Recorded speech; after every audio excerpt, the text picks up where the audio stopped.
Hello everyone, welcome to my channel maths with Kunde. हम लोगों ने क्लास 12 का प्रीवियस ईयर में आए हुए क्वेश्चंस का सॉल्यूशन करना स्टार्ट कर दिया था और इसमें हम लोगों ने ये किया था कि हम लोग अपना जो कोर्स है मैथमेटिक्स का क्लास 12 का उसको हम लोग चैप्टर वाइज कवर करेंगे। एक एक चैप्टर को हम लोग पकड़ेंगे और प्रीवियस ईयर में आए हुए क्वेश्चंस को हम लोग सॉल्व करेंगे। तो जैसा इसके लिए हमने जो सबसे पहला लेक्चर सबसे पहली क्लास हुई थी उसमें हमने आप लोगों को यहाँ पर एक प्लान बताया था कि जैसे जिस तरीके से सिलेबस में चैप्टर वाइज दिया है, पहला दूसरा तीसरा चैप्टर एंड सो ऑन, उसी तरीके से हम लोग क्वेश्चन को उसी सीक्वेंस में करते हुए चलेंगे और हर एक चैप्टर पर हम लोग 4 क्लास करेंगे या 4 लेक्चर्स उसके होंगे। जो पहला क्लास होगा हर चैप्टर के लिए 4 क्लास, तो उसमें हम लोग पूरा प्रीवियस ईयर का क्वेश्चन कवर कर लेंगे। कंप्लीट सोल्यूशन आपको यहाँ पर मिलेगा। तो उसमें हम लोगों ने ये किया था कि जो भी चैप्टर हम लोग लेंगे उसमें पहला जो वीडियो बनेगा उसमें एमसीक्यू के साथ असर्शन रीजन टाइप के क्वेश्चन सॉल्व करेंगे। दूसरे वीडियो में हम लोग 2 मार्क्स का क्वेश्चन और तीसरे वाले में 3 मार्क्स का, और चौथा जो क्लास होगा उसमें हम लोग 5 मार्क्स के क्वेश्चन को सॉल्व करेंगे। तो इस तरीके से हर एक चैप्टर के लिए, एवरी चैप्टर के लिए 4 वीडियो 4 लेक्चर होंगे, तो उसमें आपका ये पूरा कवर हो जाएगा।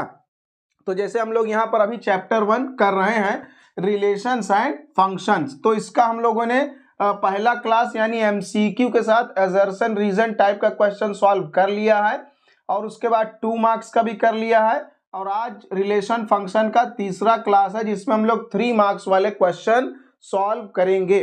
तो अगर आपने स्टार्टिंग से नहीं पढ़ा है तो उसके लिए एक प्लेलिस्ट बना हुआ है क्लास 12 मैथ्स PYQs के नाम से। आप वहां से स्टार्टिंग से अपना जो है प्रीवियस ईयर में आए हुए क्वेश्चंस का सॉल्यूशन पढ़ सकते हैं। तो बिल्कुल भी टाइम ना खराब करते हुए हम लोग अपना सॉल्यूशन स्टार्ट करते हैं। तो जैसे यहाँ पर हम लोगों को क्वेश्चन नंबर 1 दिया है, ये सब 3 मार्क्स के क्वेश्चन है। तो यहाँ पर आपको थोड़ा सा इन चीज़ों का भी ध्यान रखना है कि क्वेश्चन को आप कैसे सॉल्व करेंगे, क्योंकि काफ़ी जो लोग होते हैं वो काफ़ी बच्चे सॉल्यूशन बस किसी तरीके से करके आंसर निकाल लेते हैं। वो तो ठीक है, अगर आप आंसर किसी तरह निकाल ले रहे हैं तो अच्छी बात है, लेकिन एक लिखने का सिस्टम भी होता है कि अगर आपको 3 मार्क्स पूरा अच्छे से गेन करना है तो उसके लिए आपको एक सिस्टमैटिक तरीके से लिखने भी आना चाहिए। आंसर आ जाने से केवल काम नहीं बनता। तो हम लोग यहाँ पर सबसे पहले जो क्वेश्चन रहे उसमें सबसे पहले आप लोगों को तुरंत लिखना चाहिए गिवन। क्या यहाँ पर गिवन है आपको कि एक फंक्शन आपको गिवन है सेट ऑफ नेचुरल नंबर से सेट ऑफ नेचुरल नंबर पर डिफाइंड एज, और वो किस तरीके से डिफाइंड है कि f of x is equal to यहाँ पर है ax प्लस b। इस तरीके से ये डिफाइंड है जहां पर a और b क्या है, कोई नेचुरल नंबर में बिलोंग करने वाले एलिमेंट्स हैं। तो ये लोग कोई नेचुरल नंबर हैं। इस तरीके का फंक्शन आपको गिवन है। तो आपको यहाँ पर प्रूव करके दिखाना है कि ये जो फंक्शन है is 1 1 but not onto. ये फंक्शन 1 1 है लेकिन ऑन टू नहीं है।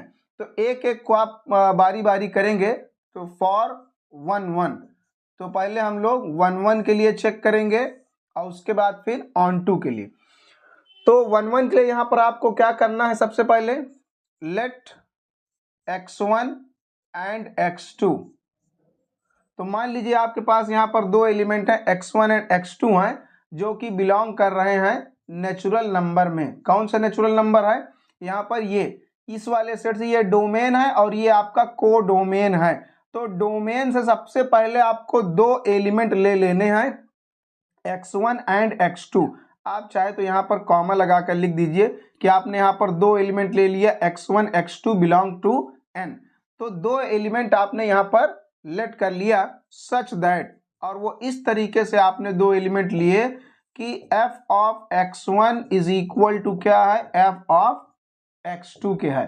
तो जब भी 1 1 प्रूव करना हो तो यही करना है, 2 एलिमेंट आपको x1 और x2 ले लेना है यहाँ डोमेन सेट से।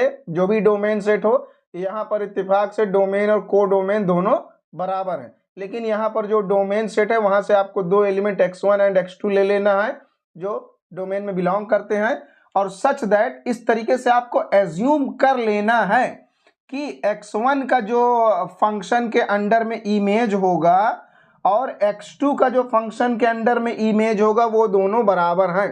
तो यहाँ आप एज्यूम कर ले रहे हैं कि x1 का इमेज और x2 का इमेज बराबर है, तो प्रूव करके दिखाना है कि x1 और x2 भी बराबर होंगे, क्योंकि हमारे 1 फंक्शन की यही डेफिनेशन होती है कि अगर f of x1 is equal to f of x2 है तो ये इंप्लाई करे कि x1 बराबर क्या हो, x2 हो।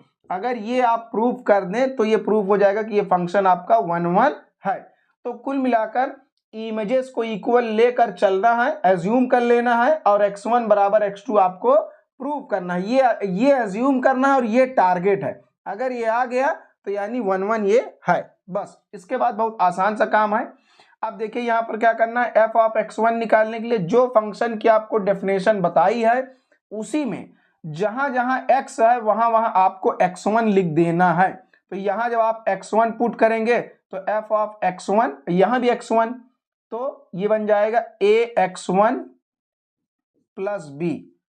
तो जहां फंक्शन दिया है वहां x की जगह आप x1 पुट कर देंगे तो f ऑफ x1 आ जाएगा।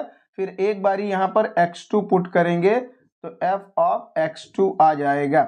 उसके बाद ये b से b आपका कैंसिल हो गया, ax1 is equal to ax2, तो ये a से a भी कैंसिल हो जाएगा तो x1 इज इक्वल टू आपका x2 आएगा। ये तो x1 is equal to x2 आ गया। इसका मतलब f of x1 is equal to f of x2 था, तो इसने इंप्लाई करा कि x1 बराबर आ गया x2 के, सो दैट इट इज 1 फंक्शन। इसलिए ये एक 1 फंक्शन है। एक काम हो गया। उसके बाद फिर आपको यहां पर फॉर ऑन टू, अब आपको ऑन टू यहां पर प्रूव करना है या चेक करना है ऑन टू है या नहीं है। ऑन टू करने के लिए सबसे पहला स्टेप आपको यहां पर क्या करना होता है, एक y लेना है। लेट y बिलोंग्स टू, सबसे पहले जब भी ऑन टू प्रूव करना तुरंत एक y लेना है। कहां से, यहां से, कोडोमेन से। तो यहां पर जो भी कोडोमेन हो, आपके पास यहां पर n है, तो सबसे पहले एक y तुरंत आपको कोडोमेन से ले लेना है और उसके बाद लिखना है such that f of x is equal to y। इतना काम तो आंख बंद करके हर क्वेश्चन में जब भी ऑन टू करना तुरंत तत्काल लिख देना है। लेट y बिलोंग्स टू, ये जो कोडोमेन वाला सेट है वहां से एक y लेना है, such that fx is equal to y, ये तुरंत तत्काल लिख देना है। इसके बाद का काम हम लोग को कैलकुलेशन करना होता है, इतना तो लिखना ही है। उसके बाद f ऑफ x की वैल्यू क्या गिवन है क्वेश्चन में, f ऑफ x का वैल्यू यहां पर आपको गिवन है ax प्लस बी, वो आप पुट कर दीजिए, इक्वल में y यहां पर लिखा हुआ है। अब क्या करना होता है, fx की जगह पर आपका जो डेफिनेशन वाला फॉर्मूला है वो आपने रखा।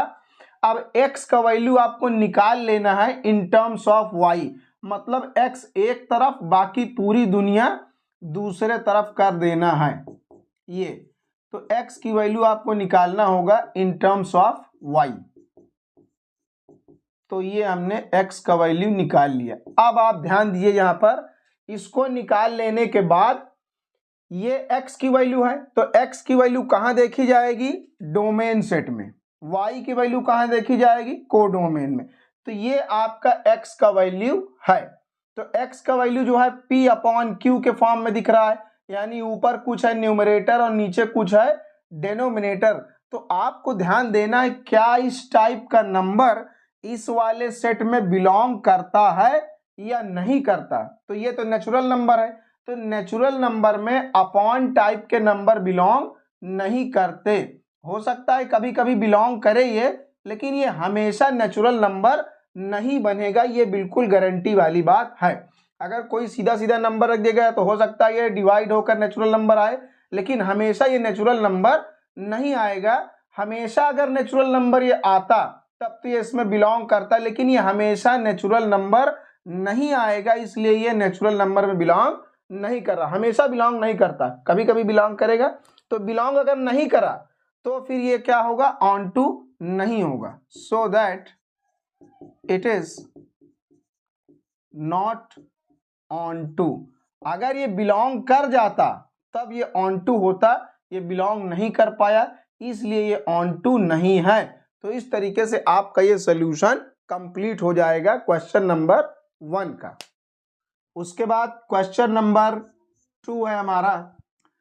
क्वेश्चन 2 में कह रहा है कि let R be a relation, R कोई रिलेशन है जो डिफाइंड है नेचुरल नंबर पर, और डेफिनेशन बताया कैसे है कि m और n दो नेचुरल नंबर हैं। तो इसको पढ़ेंगे m is related to n। कह रहा है दो नेचुरल नंबर m और n आपस में रिलेटेड होंगे। कब रिलेटेड होंगे, इफ एंड ओनली इफ, अगर m is a multiple of n।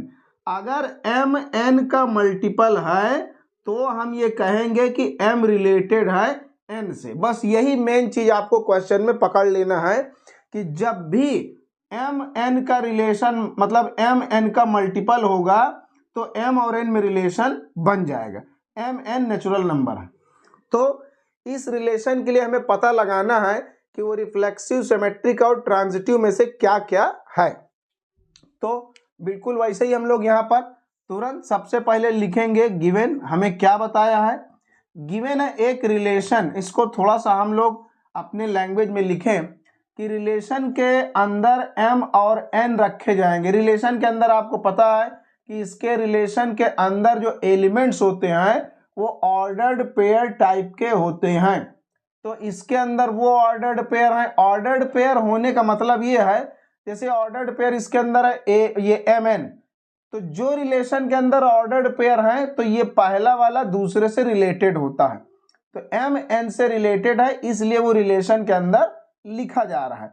तो रिलेशन के अंदर वही ऑर्डर्ड पेयर रखे जाएंगे जो इस डेफिनेशन को फॉलो करते हैं।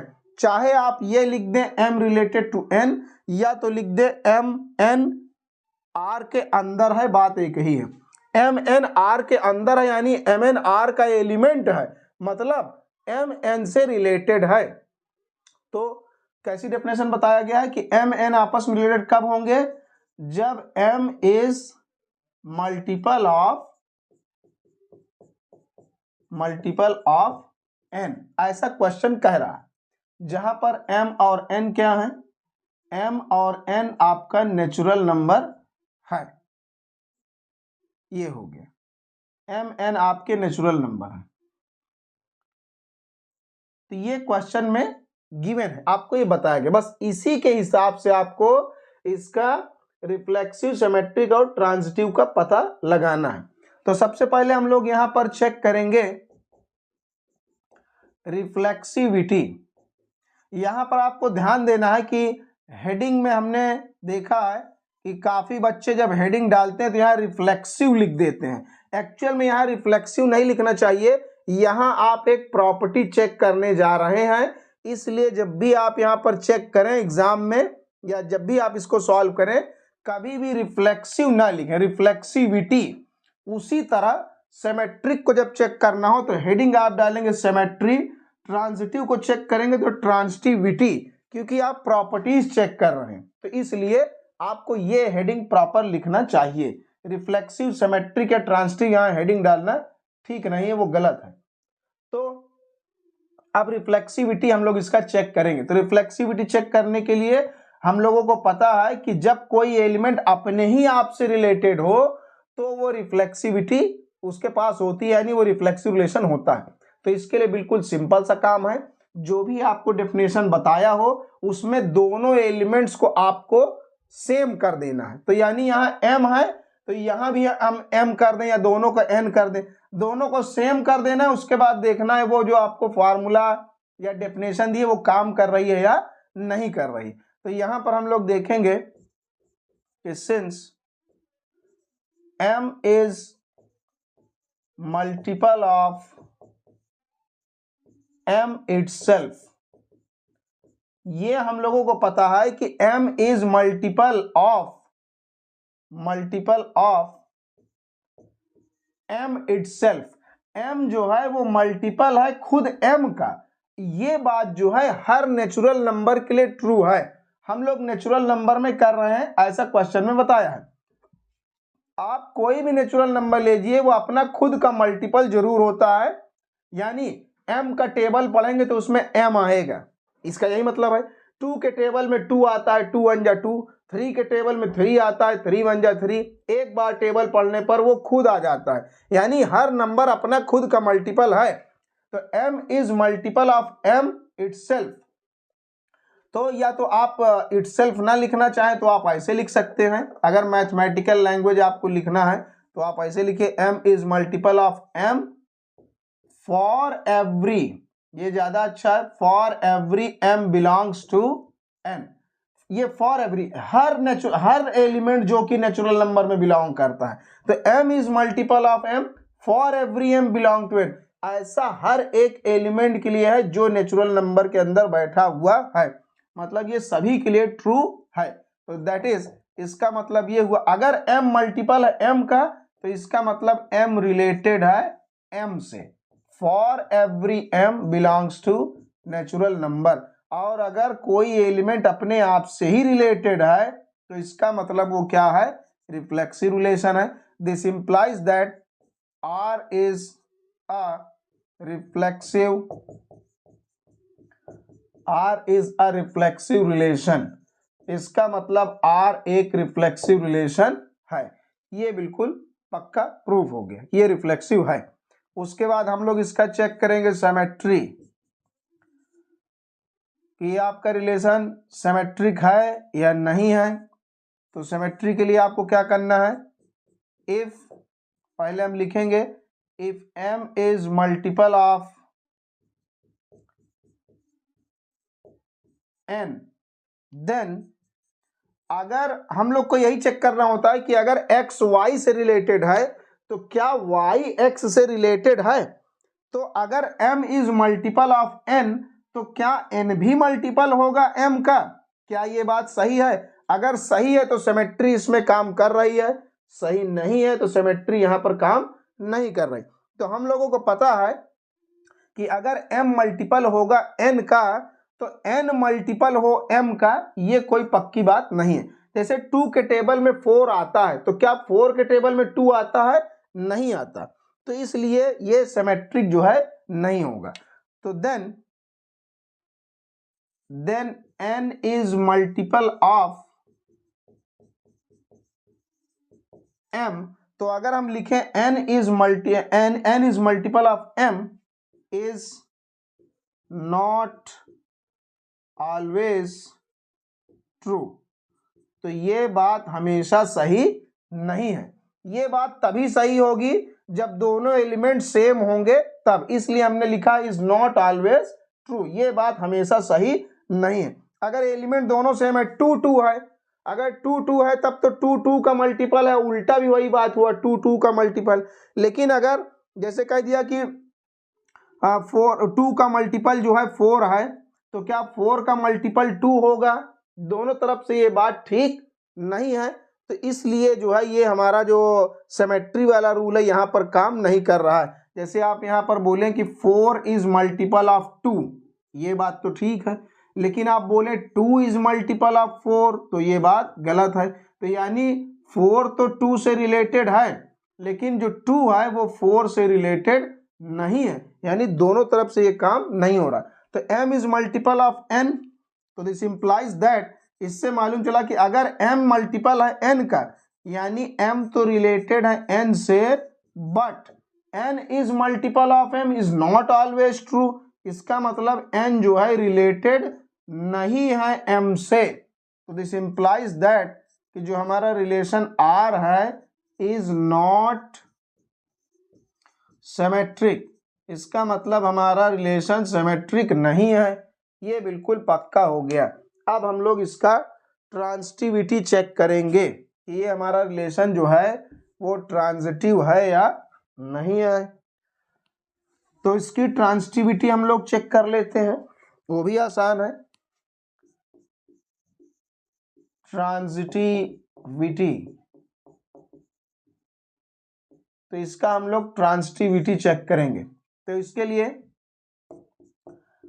हम लोग लिखेंगे if m is multiple of n, अगर m जो है मल्टीपल है n का, if m is multiple of n,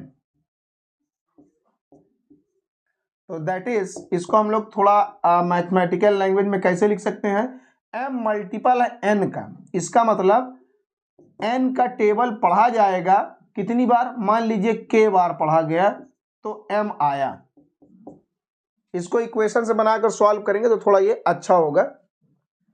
तो m is multiple of n, ऐसा हमने मान लिया कि चलो भाई ठीक है कि m जो है मल्टीपल है n का, यानी n का टेबल पढ़ेंगे तो m आएगा, ठीक है। एंड साथ में ये भी मान लेते हैं कि n इज मल्टीपल ऑफ कोई तीसरा एलिमेंट p मान लिया, n is multiple of p, that is यानी p का टेबल पढ़ेंगे, मान लीजिए p का टेबल l बार पढ़ा गया तो क्या आया, n आया। कोई नंबर होगा यहाँ पर p और l लिखा है, ये दोनों बातें हमने मान लिया।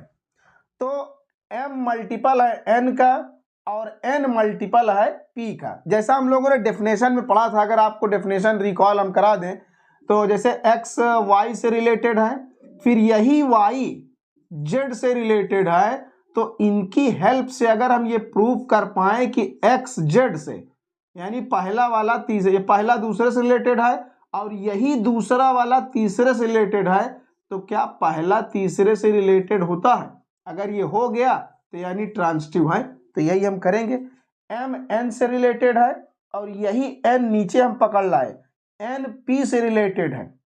तो अब देखना है दोनों इक्वेशन से क्या m यानी पहला वाला p से थर्ड वाले से रिलेटेड है, अगर हो गया तो ट्रांजिटिव, नहीं हो पाया तो नहीं ट्रांजिटिव। तो दोनों इक्वेशन की हेल्प से हम करेंगे।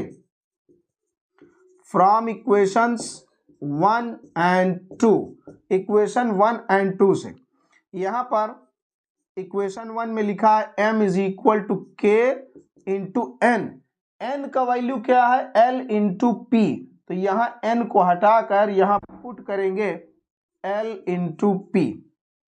तो अब आप यहाँ पर देखिए, जब n का टेबल k बार पढ़ा गया होगा तो k तो कोई नेचुरल नंबर ही है भाई, टेबल पढ़ते हैं तो कुछ टाइम से ही पढ़ते हैं, तो k तो आपका यहाँ पर कोई नेचुरल नंबर ही रहा होगा। उसी तरह यहाँ p का टेबल l बार पढ़ा गया है तो l भी कोई नेचुरल नंबर होगा। जब टेबल पढ़ते हैं तो भाई कुछ बार नेचुरल नंबर से मल्टीप्लाई करते हैं, तो k भी नेचुरल नंबर है, l भी नेचुरल नंबर है, तो यहाँ k और l दोनों मल्टीप्लाई हो गए। तो k l को मल्टीप्लाई करेंगे तो वो भाई दो नेचुरल नंबर मल्टीप्लाई करें कोई तीसरा नेचुरल नंबर मिलेगा। इसका मतलब ये हुआ कि k इंटू l भी एक नेचुरल नंबर है। इसका मतलब p का टेबल पढ़ा गया इतनी बार तो m आया। इससे क्या पता चला, इससे पता चला कि m is multiple of p, यही तो पता चला कि m जो है p का मल्टीपल है, m p का मल्टीपल है, इसका मतलब m रिलेटेड है p से। हो गया काम। तो यानी पहला वाला तीसरे वाले से रिलेटेड हो गया, तो अगर पहला तीसरे से रिलेटेड हो गया तो this implies that r is transitive relation. तो बस ये कंप्लीट हो गया आपका। तो ये जो रिलेशन है आपका वो रिफ्लेक्सिव है, सिमेट्रिक नहीं है और ट्रांजिटिव है। तो क्वेश्चन नंबर 2 आपका कंप्लीट हो गया। उसके बाद क्वेश्चन नंबर 3 है हमारा।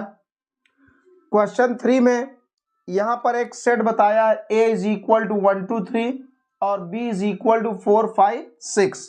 तो कह रहा है a relation from a to b, a से b पर एक रिलेशन डिफाइंड है और वो इस तरीके से बताया गया है कि a और b के उन्हीं एलिमेंट्स को यहाँ रखा जाएगा जिनका सम 6 के बराबर हो। x a का एलिमेंट है और y जो है b का एलिमेंट है। तो यहाँ पर हम लोग सबसे पहले अपना लिखेंगे given a is equal to आपको गिवन है यहाँ पर 1 2 3, b इज इक्वल टू आपको यहाँ पर बताया गया है 4 5 6 and R is equal to relation R बताया, इसके अंदर वो ऑर्डर्ड पेयर रखे गए एक्स वाई कि जिनका सम किया जाए तो 6 के बराबर आए। जहां पर x क्या है, x a का एलिमेंट लिया जाएगा और y b से लिया जाएगा, ये है। तो सबसे पहला ये हम लोगों को गिवन है, इसमें 3 पार्ट में पूछा गया है, right all elements of r। तो सबसे पहला हम लोग पार्ट करेंगे r के सभी एलिमेंट्स को लिखना है। तो इसको हम लोग थोड़ा सा सॉल्यूशन तो वैसे भी निकाला जा सकता है, लेकिन इसको अगर आप थोड़ा सा और सुंदर बना लें तो सॉल्यूशन निकालने में आपको आराम रहेगा। उसमें क्या करना है, इसमें हम y को इधर लिख देंगे और x को उस साइड ले जाएंगे, जैसे इसको सॉल्व करने में अच्छा रहेगा ये। तो अब बारी बारी आप यहां पर एलिमेंट्स को पुट करेंगे और y का वैल्यू निकालेंगे। तो x का वैल्यू हम बारी बारी पुट करेंगे। x कहाँ का एलिमेंट है, a का। तो x के जितने भी पॉसिबल वैल्यूज हैं यानी 1 2 3 वो यहाँ पर पुट करेंगे और आपको y का वैल्यू मिल जाएगा। तो जब हम लोग x की जगह यहाँ 1 पुट करेंगे, कोऑर्डिनेट आपको पहले x लिखना है बाद में y। अगर हम x की जगह 1 पुट करें, यहाँ पर x की जगह 1 पुट करें तो 6 में से 1 जाएगा तो 5 आएगा, और उसके बाद हम लोग x की जगह पर 2 पुट करेंगे तो 6 में से 2 जाएगा तो y की वैल्यू 4 आ जाएगा, और उसके बाद हम लोग x की जगह पर 3 पुट किए। ये x की वैल्यूज है 1 2 3, 1 रखा तो y का वैल्यू 5, 2 रखेंगे तो 6 में से 2 जाएगा तो y का वैल्यू 4, 3 रखेंगे तो 6 में से 3 जाएगा तो 3। तो अगर हम लोग यहाँ पर x की जगह 3 पुट करें तो 6 में से 3 जाएगा तो 3 बचेगा। तो y का वैल्यू 3 पॉसिबल नहीं है, क्यों? क्योंकि y की वैल्यू यहाँ से ली जा रही है और इसमें 3 है ही नहीं। तो इसका मतलब ये हुआ कि r आपका ये आ जाएगा। तो ये कैसे आपने निकाला, यहाँ पर हमने लिख दिया है by putting x is equal to 1 2 and 3। x की जगह 1 2 3 पुट करने पर ये हमें मिला। y इज इक्वल टू 3 मिला था यहाँ पर पुट करने पर, लेकिन वो हम लोगों ने यहाँ रखा नहीं, क्यों? क्योंकि जो 3 मिला था वो इसमें बिलोंग नहीं कर रहा था। तो ये आपका पहला पार्ट कंप्लीट हो गया, r आपका ये आ गया। दूसरा पार्ट क्या कहता है, दूसरा वाला में बताया गया है is r a function justify your answer. कह रहा है ये जो रिलेशन है, क्या ये रिलेशन एक फंक्शन है, इसको जस्टिफाई करके बताना है। तो यहाँ पर किसी भी रिलेशन को अगर पहचानना है कि वो फंक्शन है या नहीं, तो आप यहाँ पर x वाला कोऑर्डिनेट देखिए। अगर x वाला कोऑर्डिनेट रिपीट है तो फिर वो रिलेशन फंक्शन नहीं बन सकता। यहाँ पर देखिए x वाला कोऑर्डिनेट 1 है और यहाँ पर x वाला कोऑर्डिनेट 2 है। तो जितने x वाले कोऑर्डिनेट यहाँ 2 ही हैं, ये 1 और ये 2, ये दोनों सेम नहीं है। अगर ये दोनों सेम होते तो फिर ये फंक्शन ना होता, ये दोनों अलग अलग हैं, इसलिए जो है ये हमारा ये रिलेशन क्या है, फंक्शन है। तो यहाँ पर हम लोग इसका रीजन भी लिख देंगे यहाँ पर, since each value of x has unique value of y in b। तो each value of x की हर एक वैल्यू के लिए यूनिक वैल्यू है y की इन set b, so it is a function, इसलिए ये एक फंक्शन है। सबकी अलग अलग इमेज होनी चाहिए, सबकी अलग अलग इमेज जब रहती है तभी वो क्या होता है, फंक्शन होता है। जैसे यहाँ पर हम लोग देख रहे हैं, यहाँ पर लिखा है 1 और 5 और इस साइड लिखा है 2 एंड 4। तो 1 का ये अलग इमेज है, 4 जो है ये 5 का अलग इमेज है। तो अगर ये ऐसा होता कि 1 का ही इमेज 4 हो जाता और 1 का इमेज ही 2 हो जाता, यानी इसकी यूनिक इमेज ना होती, यही हमने लिखा है। Since each value of x, x की हर एक वैल्यू का क्या है, यूनिक वैल्यू ऑफ वाई, उसकी यूनिक वैल्यू है। अगर यही 1 जैसे 1 2 पर भी चला जाता और यही वाला 1 4 पर भी चला जाता तो फिर ये फंक्शन ना होता। तो ये ऐसा लिखा जाता 1 2 एंड 1 4। तो अब आप यहाँ पर देखिए कि यहाँ 1 की यूनिक वैल्यू नहीं है, 1 की दो दो वैल्यू है। तो ये 1 की वैल्यू 2 भी है और 1 का वैल्यू 4, यानी 1 का यूनिक वैल्यू नहीं है। लेकिन ये जो हमारा जो क्वेश्चन गिवन है इसमें 1 की यूनिक वैल्यू है, इसलिए ये रिलेशन फंक्शन बन गया। अगर ऐसा होता तो फिर ये रिलेशन फंक्शन ना होता। इसीलिए हमने आपसे यहाँ पर बताया कि ये वाला वैल्यू आपका क्या होना चाहिए, अलग अलग होना चाहिए, जो कि हमारे क्वेश्चन में अलग अलग है। ये 1 है, ये 2 है। तो आप चाहे, ये मतलब एक ट्रिक है, इस तरीके से समझने के लिए डायग्राम बनाना पड़ता है। यहाँ से आप देखकर तुरंत जान जाए कि हाँ ये वाली वैल्यू कभी भी रिपीट नहीं करनी चाहिए। अगर x वाला वैल्यू कभी भी रिपीट कर गया तो फिर वो फंक्शन नहीं बन पाता। तो फिलहाल ऐसा नहीं है, तो इसलिए ये फंक्शन है। थोड़ा सा हमने यहाँ पर एक्सप्लेन कर दिया, क्योंकि हो सकता है कभी कभी कुछ लोगों ने अच्छी तैयारी ना करा हो या कंसेप्ट ठीक क्लियर ना हो, तो हम बीच बीच में थोड़ा सा आपको बता भी देंगे। Determine domain and range of R, तो इसका डोमेन निकालना बहुत आसान काम है। डोमेन निकालना, इसका डोमेन निकालना है तो x की जो वैल्यूज हैं आपके पास, रिलेशन जो आपको बताया गया है उस रिलेशन में x की जो वैल्यूज हैं यानी 1 और 2 वही आपका डोमेन होगा, और जो y की वैल्यूज हैं वो आपका रेंज होगा। तो y की वैल्यू है 5 एंड 4। तो अगर हम सीक्वेंस में थोड़ा सा लिखें तो 4 हम पहले लिख देंगे, 5 बाद में। तो इस तरीके से आपका क्वेश्चन नंबर 3 कंप्लीट हो गया। उसके बाद क्वेश्चन नंबर 4 है हमारा। क्वेश्चन 4 में एक यहाँ पर फंक्शन बताया है r प्लस से r पर। r प्लस जो है वो पॉजिटिव रियल नंबर्स का सेट है। इस r के अंदर पॉजिटिव नंबर ही रखे जाएंगे, नेगेटिव रियल नंबर नहीं रखा जाएगा, और ये पूरा रियल नंबर का सेट है। इस डिफाइंड एज, और डेफिनेशन बताया कि f of x is equal to log a base x, जहां पर a क्या है, 0 से बड़ा, यानी कोई पॉजिटिव बेस है, और a 1 के बराबर नहीं है। तो प्रूव करना है f is a bijection. Bijection का मतलब f एक बाइजेक्टिव फंक्शन है। बाइजेक्टिव का मतलब वो इंजेक्टिव प्लस सोरजेक्टिव दोनों चीजें हैं। इंजेक्टिव का मतलब 1 1 और सोरजेक्टिव का मतलब ऑन 2। तो हम लोग अगर इसको प्रूव कर दें कि ये फंक्शन इंजेक्टिव और सोरजेक्टिव दोनों है तो फिर ये बाइजेक्टिव हो जाएगा। तो हम लोग इसको पहले इंजेक्टिव यानी 1 1 और सोरजेक्टिव यानी ऑन 2 प्रूव करेंगे। तो यहाँ पर सबसे पहले हम लोग लिख लेते हैं गिवन। गिवन क्या है, एक फंक्शन है जो r प्लस से r पर डिफाइंड है, सच दैट, किस तरीके से डिफाइंड है कि f of x is equal to log of a base x, ये बताया गया है, जहां पर a 0 से बड़ा है और वो 1 के बराबर नहीं है। ठीक है, ये हमारा हो गया। लॉग को डिफाइन करने के लिए ये कंडीशन बताई गई है, a 0 से बड़ा और a नॉट इक्वल टू 1 है।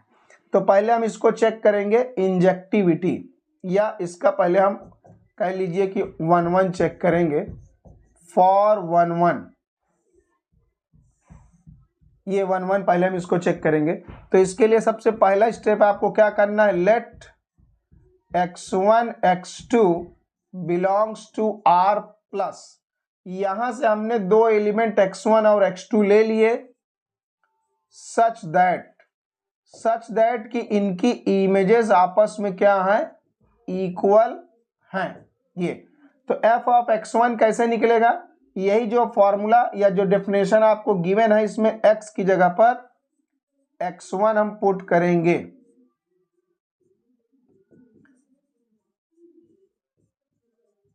ये हो गया। अब आप यहां पर देखिए लॉग का बेस दोनों साइड क्या है, सेम है, और लॉग जो है 0 से बड़ा है। तो अगर लॉग का बेस दोनों साइड है तो आप अंदर की वैल्यूज को कंपेयर कर सकते हैं। तो कंपेयर करेंगे तो x1 x2 के बराबर होगा, ये है। तो वैसे भी लॉग हमारा 1 1 फंक्शन खुद है, अगर लॉग 1 1 फंक्शन है तो इसके जो एलिमेंट्स होंगे वो आपस में इक्वल होंगे। तो दिस इंप्लाइज दैट, तो इससे हमें मालूम चला कि जो हमारा ये रिलेशन बताया गया है वो क्या है, 1 1 है। सो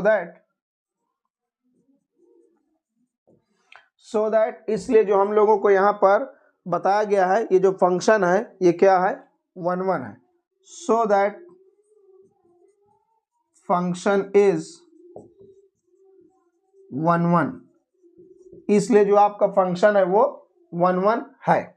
उसके बाद हम लोग इसका चेक कर लेते हैं ऑन टू, यानी सर्जेक्टिविटी। फॉर ऑन टू के लिए सबसे पहला स्टेप आपको क्या करना है, ऑन टू के लिए सबसे पहले हम लोगों को लेट कर लेना है एक y बिलोंग्स टू r।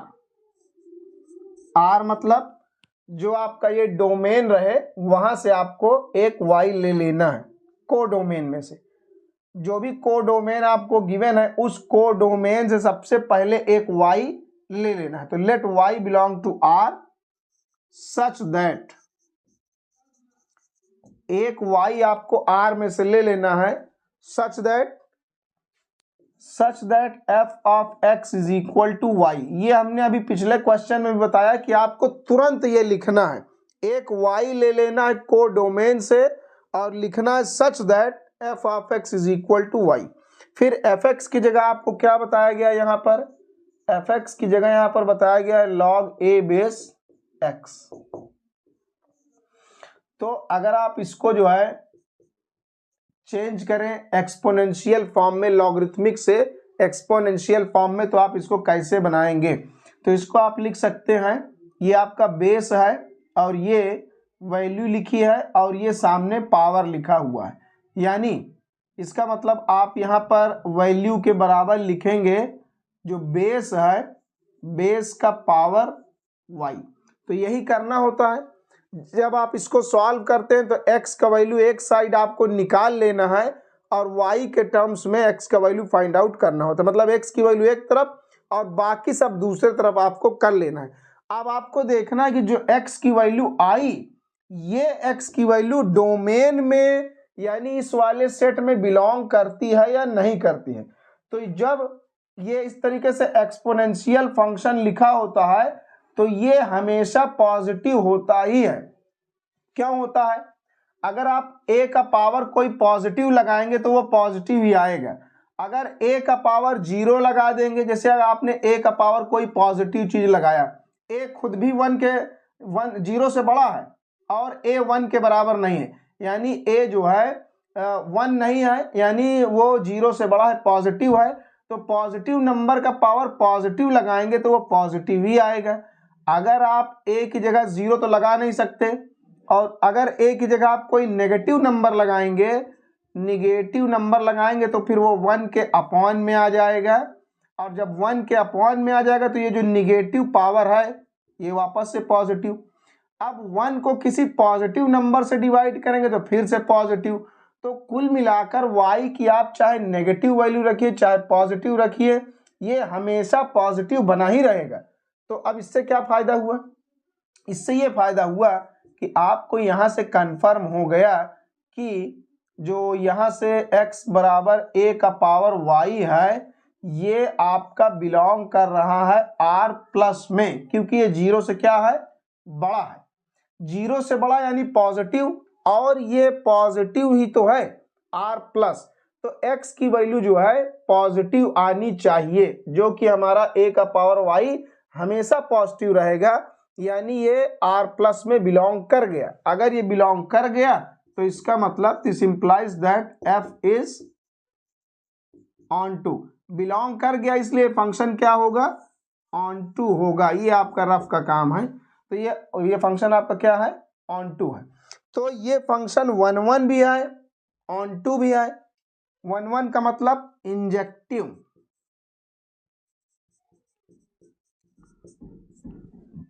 और ऑन टू का मतलब surjective. Since it is both injective and surjective, ये both injective भी है and surjective भी है, so it is a bijective function। यही तो हमें प्रूफ करना था। बाइजेक्शन का मतलब वही है, बाइजेक्टिव है, तो इंजेक्टिव भी प्रूव हो गया और सोरजेक्टिव भी। तो इंजेक्टिव सोरजेक्टिव दोनों है, इसलिए बाइजेक्टिव फंक्शन होगा। तो क्वेश्चन 4 हमारा कंप्लीट हो गया। उसके बाद क्वेश्चन नंबर 5 है हम लोगों का। क्वेश्चन 5 में बताया गया है a student wants to pair up natural numbers. तो इसमें बताया गया है कि एक स्टूडेंट है जो नेचुरल नंबर्स का पेयर बनाना चाहता है। तो वो इस टाइप का नेचुरल नंबर का पेयर बनाएगा, मतलब 2 नेचुरल नंबर का लेकर साथ में जोड़ा बनाना है या पेयर बनाना है जो इस इक्वेशन को सेटिस्फाई करते हों, मतलब 2x + y = 41 आता हो। तो और जहां x और y क्या है, नेचुरल नंबर है, वो तो पहले ही बताया गया कि नेचुरल नंबर्स का पेयर बनाना है जो इस इक्वेशन को सेटिस्फाई करते हों। Find the domain and range of the relation. तो सबसे पहले ये जो आपको यहाँ इक्वेशन गिवन है, इसका डोमेन और रेंज निकालना है। डोमेन का मतलब x की पॉसिबल वैल्यूज और रेंज का मतलब y की पॉसिबल वैल्यूज। तो सबसे पहले हम लोग यहाँ पर डोमेन और रेंज निकाल लेते हैं, फिर चेक इफ द, उसके बाद चेक करना है कि रिफ्लेक्सिव, सिमेट्रिक और ट्रांजिटिव है या नहीं है। तो वहां पर हम लोग अभी बाद में पहुंचेंगे। सबसे पहला काम, ये टास्क मिला है, यहाँ पर लिखा है find the domain and range of relation. तो सबसे पहले वो हम लोग निकालेंगे।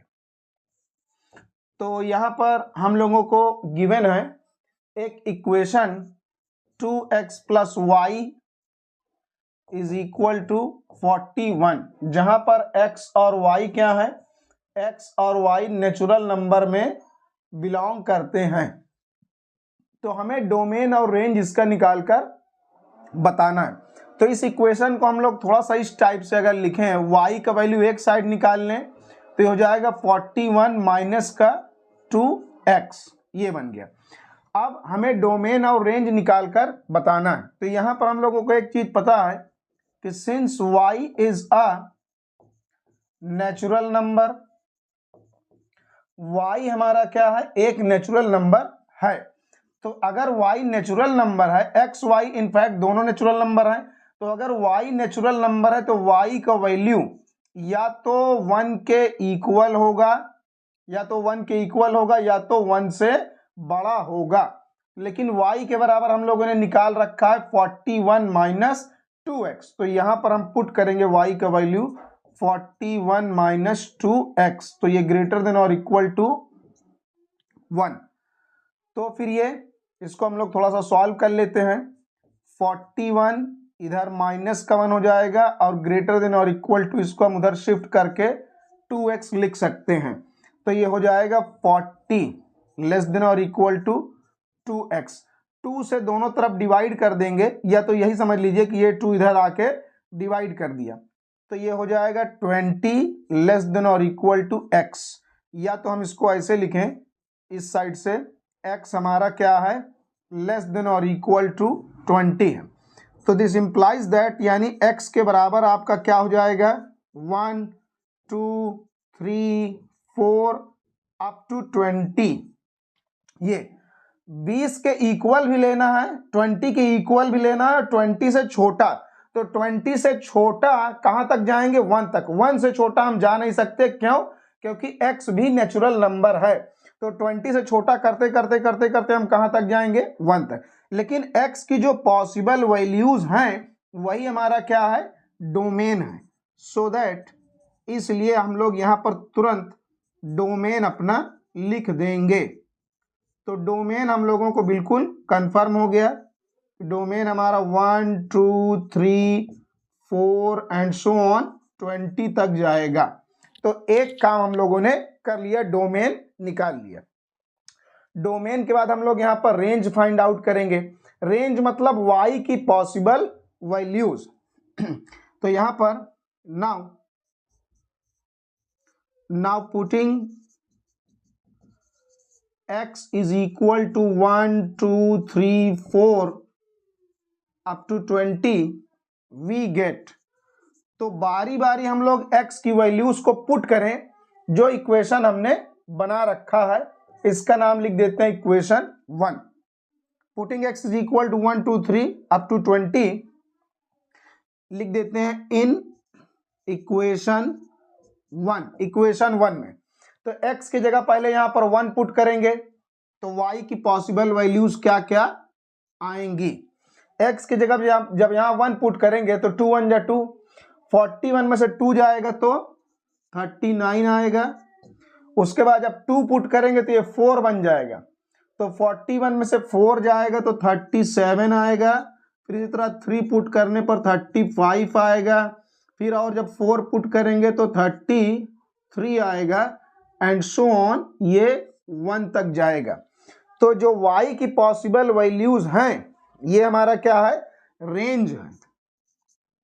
तो दिस इंप्लाइज दैट, तो इस तरीके से हम लोग रेंज r क्या लिखेंगे, इसको चाहे ये हम लोग सेट में बनाकर लिख देंगे 39 37 35 और 1 तक। चाहे तो आप इसको सीधा करके भी लिख सकते हैं 1 3 5 7 ऐसे करके, उल्टा मतलब इंक्रीजिंग ऑर्डर में भी लिख सकते हैं। तो कोई दिक्कत वाली बात नहीं है। ये हम लोगों ने डोमेन फाइंड आउट कर लिया और ये रेंज।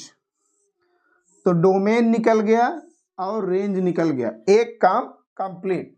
उसके आगे क्वेश्चन में कह रहा है चेक इफ द रिलेशन दस form is reflexive, symmetric and transitive. उसके बाद रिफ्लेक्सिव, सिमेट्रिक और ट्रांजिटिव का भी पता लगाना है। तो हम लोग एक एक को अब चेक करेंगे। तो नाउ अब हम लोग इसका निकालेंगे, चेक करेंगे रिफ्लेक्सिविटी कि इसके पास रिफ्लेक्सिविटी है या नहीं है। तो रिफ्लेक्सिविटी के लिए हम लोगों को क्या करना है, इसके लिए बिल्कुल सिंपल टेक्निक है कि x और y दोनों को आपको बराबर कर देना है। तो यहां पर आपको सिंपली y को हटाकर वहां भी x पुट कर देना है। तो यहां पर रिफ्लेक्सिव चेक करने के लिए सबसे बढ़िया तरीका है putting y is equal to x we get. जो इक्वेशन गिवन है उसमें y की जगह आप x पुट कर दीजिए। तो ये बन जाएगा 3x इज इक्वल टू 41। तो x इज इक्वल टू आ गया 41/3। तो ऐसा हमने क्यों किया, y की जगह x क्यों रखा, क्योंकि जब अगर रिलेशन रिफ्लेक्सिव होता है तो x x से रिलेटेड होगा। यहां पर अगर x y से रिलेटेड है तो x और y में अगर रिलेशन है तो यहां x यहां y रखा जाएगा। और अगर x खुद x से रिलेटेड है तो यहां भी x और यहां भी x रखा जाएगा। तो इसीलिए हमने y को हटाकर यहां भी x रखा कि x खुद x से रिलेटेड है या नहीं है। तो इसलिए दोनों x और y को दोनों को सेम सेम करना पड़ेगा। तो ऑब्वियस सी बात है 41/3 आया। तो जब 41 कोई भी नेचुरल नंबर पुट करेंगे अगर इस इक्वेशन में, दोनों जगह सेम अगर पुट करा जाएगा, यहां पर दोनों जगह सेम सेम वैल्यू अगर आप कर देंगे, यानी x को x से ही रिलेशन बनाएंगे, तो ये आएगा 41/3। तो ये जो आया ये नेचुरल नंबर में बिलोंग नहीं कर पा रहा है। तो दिस इंप्लाइज दैट, इससे पता चला कि r इज नॉट रिफ्लेक्सिव। इसका मतलब r रिफ्लेक्सिव नहीं है, ये कंफर्म हो गया, r रिफ्लेक्सिव नहीं है। उसके बाद इसका हम लोग सिमेट्री चेक करेंगे। सिमेट्री, तो सिमेट्री में हम लोगों को पता है कि if x is related to y, अगर x y से रिलेटेड है तो क्या होगा, तो 2x + y is equal to 41 होगा। ये क्वेश्चन में बताया गया है अगर x रिलेटेड है y से। तो अब हमें देखना है कि इफ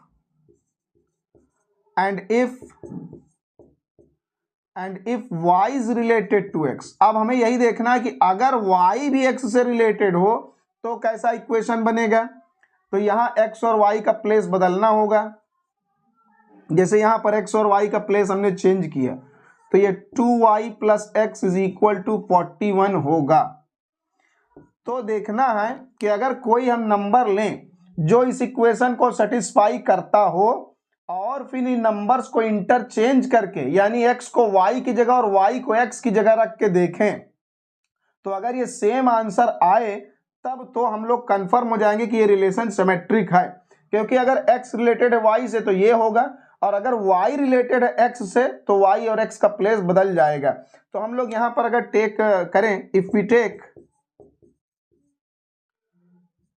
वी टेक अगर हम लोग यहां पर ले लें x is equal to 20 and y is equal to 1 then from 1 and 2 तो 1 और 2 से इक्वेशन 1 में हम लोग पुट करें 2 into 20 plus 1 is equal to 41 ये आ जाएगा। ये बिल्कुल सेटिस्फाइड है। एंड और फिर इसी वाले इक्वेशन में यहां पुट करेंगे 2 इंटू वाई की जगह हमने 1 लिया है तो 2 इंटू 1 और प्लस x की जगह पर यहां 20 पुट करेंगे तो ये क्या आ जाएगा 22 आएगा और इक्वल में क्या लिखा है 41 तो ये 41 के बराबर नहीं आ पाया, नॉट सेटिस्फाइड। इसका मतलब ये इक्वेशन को सेटिस्फाई नहीं कर पा रहा है। इसका मतलब x की जगह 20 और y की जगह 1 रखने पर तो 41 आया यानी x रिलेटेड है y से, लेकिन हमने प्लेस को बदल दिया y की जगह x की जगह पर y का वैल्यू और y की जगह x का वैल्यू यहां पर रखा तो 41 नहीं आया। इसका मतलब x और y की वैल्यू को इंटरचेंज कर दिया जाए तो ये सेटिस्फाई नहीं कर पा रहा है। तो दिस इंप्लाइज दैट इससे पता चला कि x तो रिलेटेड है y से बट लेकिन y रिलेटेड नहीं है x से। तो दिस इंप्लाइज दैट इससे पता चला कि r इज नॉट सिमेट्रिक। तो r सिमेट्रिक नहीं है, ये बिल्कुल कंफर्म हो गया।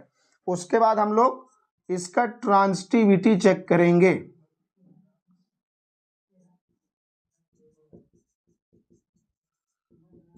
अब इसका हम लोग ट्रांजिटिविटी चेक करेंगे। ट्रांजिटिविटी के लिए हम लोगों ने लेट कर लिया let x is related to y। मान लिया कि x रिलेटेड है y से। अगर x रिलेटेड है y से तो ऐसा इक्वेशन बनेगा 2x plus y is equal to 41 and साथ में हम ये एज्यूम कर ले रहे हैं कि y रिलेटेड है किसी तीसरे एलिमेंट z से। तो कैसा रिलेशन बनेगा 2y plus z is equal to 41। तो यही होता है ट्रांजिटिविटी में। अगर x रिलेटेड है y से तो ये इक्वेशन बनेगा। फिर जो ये y जहां एंड हो रहा है इसी y को पकड़ के नीचे लाना है। तो y रिलेटेड है z से तो ऐसा होगा। ये हमने अज्यूम कर लिया कि x y से रिलेटेड है और y z से रिलेटेड है। अब देखना है हमें इन दोनों इक्वेशन की हेल्प से कि x रिलेटेड है या नहीं है z से। अगर x और z में रिलेशन बन गया यानी फर्स्ट वाले का थर्ड वाले से सेम यही रिलेशन अगर आया तब ये ट्रांजिटिव होगा, अदरवाइज नहीं होगा। तो इसको करने के लिए हम क्या करेंगे फ्रॉम इक्वेशंस 1 एंड 2, इक्वेशन 1 और 2 से यहां से हम लोग y का वैल्यू निकालें और यहां पुट कर दें, यानी y को एलिमिनेट करके x और z में रिलेशन बना लें। तो यहां से y का वैल्यू आएगा 41 माइनस 2x। तो यहां पुट करेंगे y की जगह पर इस वाले सेकंड वाले इक्वेशन में यहां से y का वैल्यू निकालेंगे तो 41 माइनस 2x आएगा। तो यहां y की जगह लिखेंगे 41 माइनस 2x, और ये प्लस का z अपनी जगह पर लिखा है, इक्वल में 41 वैसे ही लिखा हुआ है। तो ये हो जाएगा हमारा 82 माइनस का 4x plus z is equal to 41। अब ये 82 उस साइड जाएगा और माइनस में हो जाएगा, माइनस हो जाएगा, तो ये बना माइनस का 4x प्लस z। 41 में से 82 माइनस होगा तो माइनस का 41। तो अब हम लोग इसमें से माइनस कॉमन ले लेंगे, तो ये बन जाएगा 4x माइनस का z is equal to minus का 41। तो दोनों साइड से माइनस कैंसिल हो जाएगा, तो ये बन जाएगा 4x minus z is equal to 41। तो x और z में ये रिलेशन आया लेकिन एक्चुअल में रिलेशन होना क्या चाहिए था? एक्चुअल में रिलेशन होना चाहिए था 2x plus z is equal to 41। क्यों? जैसे x और y में रिलेशन है तो 2x plus y is equal to 41, y और z में रिलेशन अगर है तो 2y plus z is equal to 41। जैसे यहाँ पर लिखा है, अगर x y में रिलेशन है तो 2x प्लस वाई बराबर 41 होगा, और अगर y z में रिलेशन है तो 2y plus z is equal to 41 होगा।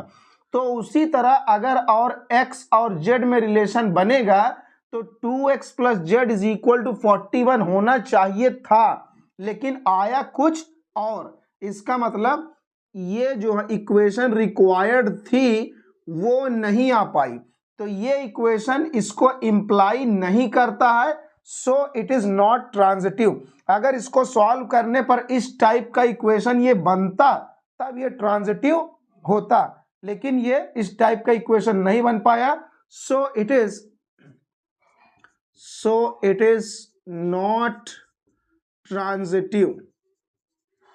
अगर ये ट्रांजिटिव होता तो वैसा ही इक्वेशन बनता जैसा एक्स वाई और वाई जेड के लिए बना है। तो इसको बनना चाहिए था 2x plus z is equal to 41, लेकिन ये कुछ और इक्वेशन बनकर आया, इसलिए ट्रांजिटिव नहीं है। अब क्वेश्चन के लास्ट में यहां पर पूछ रहा है कि whether it is an equivalence relation और नॉट। तो ये ऑब्वियस सी बात है, since it is not reflexive, symmetric and transitive, इनमें से ये कुछ भी नहीं है, so it is not an equivalence relation, इसलिए ये इक्विवेलेंस रिलेशन नहीं होगा। ये तीन में से कुछ भी नहीं है, ना रिफ्लेक्सिव है, ना सिमेट्रिक और ना ही ट्रांजिटिव है। अगर इन तीनों में से कोई एक भी गड़बड़ होता तब भी ये इक्विवेलेंस रिलेशन ना होता। इक्विवेलेंस होने के लिए रिफ्लेक्सिव, सिमेट्रिक, ट्रांजिटिव तीन के तीनों होने चाहिए। इसके पास तो फिलहाल कुछ भी नहीं है, इसलिए इक्विवेलेंस नहीं होगा। तो इस तरीके से क्वेश्चन नंबर 5 आपका कंप्लीट हो गया। उसके बाद क्वेश्चन नंबर 6 है हमारा। क्वेश्चन 6 में कह रहा है show that the function F from natural number two natural number. Natural number से नेचुरल नंबर पर एक फंक्शन गिवन है और वो इस तरीके से डिफाइंड है कि f of n is equal to n minus 1 होगा अगर एन इवन है तब, और f of n is equal to n plus 1 होगा अगर एन ऑड है। तो शो करना है कि इज अ बाइजेक्शन, मतलब ये एक बाइजेक्टिव फंक्शन है। तो सबसे पहले हम लोग यहां पर लिखेंगे गिवन। क्या गिवन है?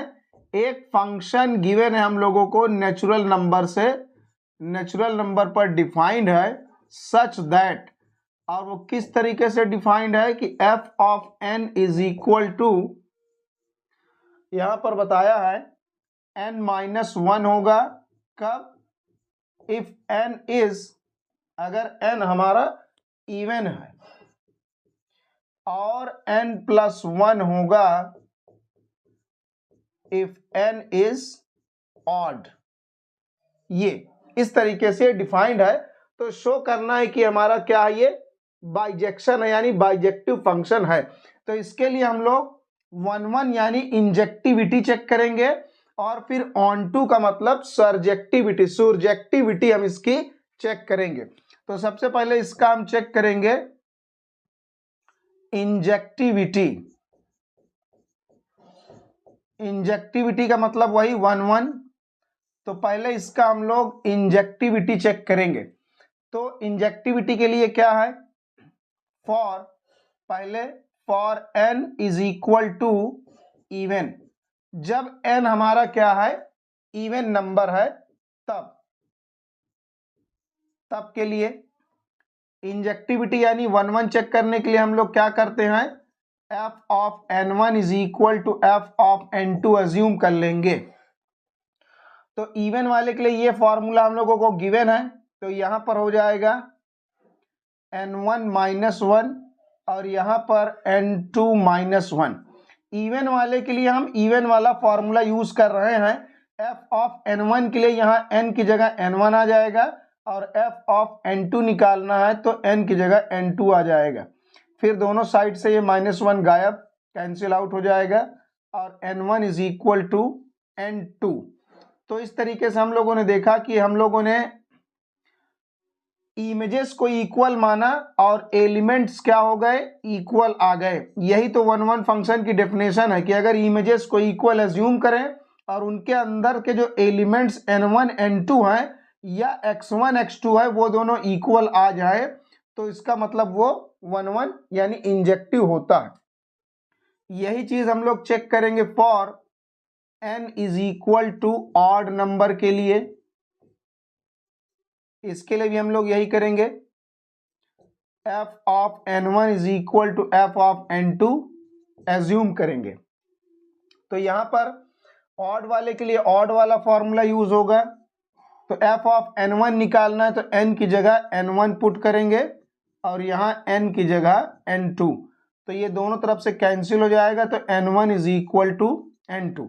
इसका मतलब हम लोगों ने फंक्शन की इमेजेस को इक्वल एज्यूम किया तो इसने इम्प्लाई किया कि उसके जो एलिमेंट्स हैं वो आपस में इक्वल हैं। तो दोनों ही केसेस में इमेजेस को हमने इक्वल एज्यूम किया और एलिमेंट्स को इक्वल प्रूव किया। तो this implies that the function is injective. इसका मतलब हमारा फंक्शन इंजेक्टिव यानी 1 है, चाहे आप इंजेक्टिव लिखे चाहे 1। तो फंक्शन इंजेक्टिव ये हमारा हो गया। उसके बाद हम लोग इसका सुरजेक्टिविटी चेक करेंगे। सुरजेक्टिविटी, तो सुरजेक्टिविटी चेक करने के लिए क्या है, इसमें भी वैसे ही for n is equal to even number, जब n आपका इवन नंबर हो तब के लिए चेक करेंगे। सबसे पहला स्टेप इसमें क्या करना होता है कि एक ऑन टू या सर्जेक्टिविटी करने के लिए, तो इसमें सर्जेक्टिविटी के लिए लेट y बिलोंग्स टू, सबसे पहले एक y ले लेना होता है। ये डोमेन है और ये को डोमेन, सबसे पहले एक y ले लेना है हमें को डोमेन से। तो ये हमने y एक को डोमेन से उठाकर ले लिया। उसके बाद आपको लिखना है such that f of n is equal to y। अगर f ऑफ x यहां लिखा है तो f ऑफ x लिखिए, यहां f ऑफ n लिखा हुआ है।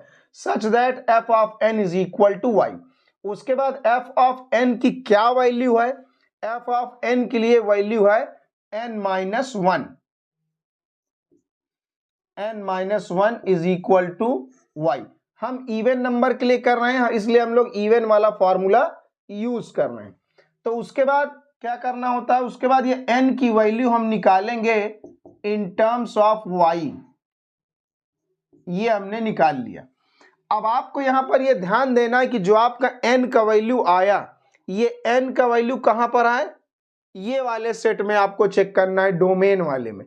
तो जो ये n का वैल्यू आया अब देखना कि ये क्या है, डोमेन सेट हमारा नेचुरल नंबर है, तो जो n के बराबर में ये वैल्यू आई, क्या ये नेचुरल नंबर है, यानी n की वैल्यू क्या जो आई है वो इस सेट में बिलोंग कर रही है, बिल्कुल बिलोंग करेगी, क्योंकि y खुद नेचुरल नंबर है और किसी नेचुरल नंबर में यहाँ पर y नेचुरल नंबर है तो ये वही y यहाँ लिखा है। अगर एक नेचुरल नंबर में 1 जोड़ेंगे तो नेचुरल नंबर ही आएगा, इसका मतलब ये इस वाले सेट में बिलोंग करेगा।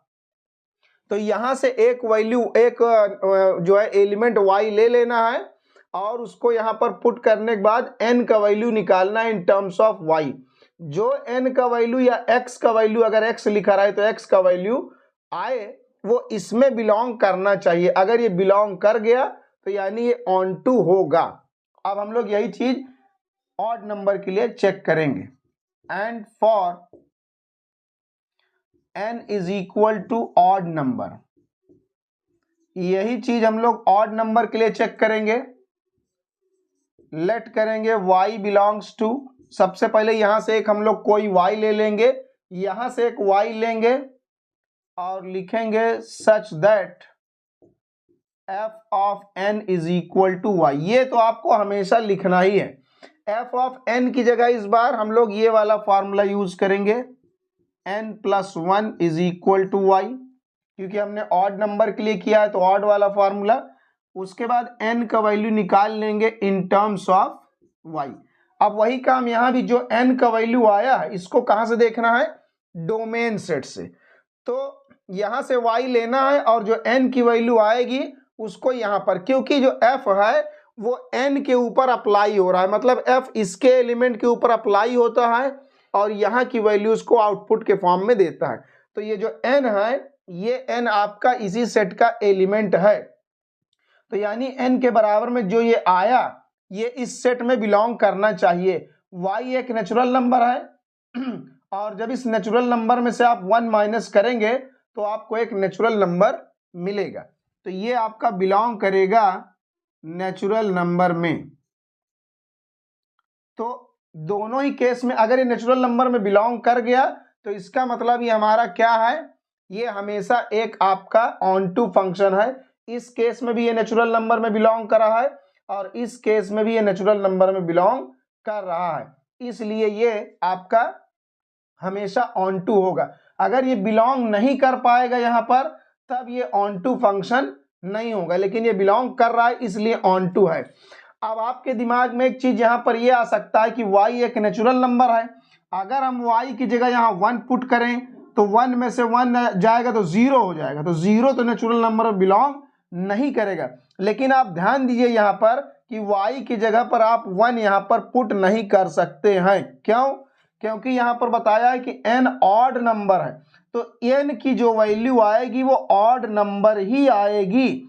तो ऑड नंबर बनाने के लिए इसको आपको y का वैल्यू यहाँ पर 2 से रखना पड़ेगा, 2 रखना ही पड़ेगा, क्योंकि जब 2 में से 1 जाएगा तो पहला नेचुरल नंबर तब आपको 1 मिलेगा, क्योंकि y आपका यहाँ पर जो n है वो n आपका ऑड नंबर है। तो पहला ऑड नंबर यानी 1 पाने के लिए यहाँ आपको y की जगह पर 2 पुट करना पड़ेगा, y की जगह 4 पुट करना पड़ेगा, y की जगह 6 पुट करना पड़ेगा एंड सो ऑन, तभी ये यहाँ पर ऑड नंबर दिया करेगा, यानी n बराबर ऑड तभी आएगा।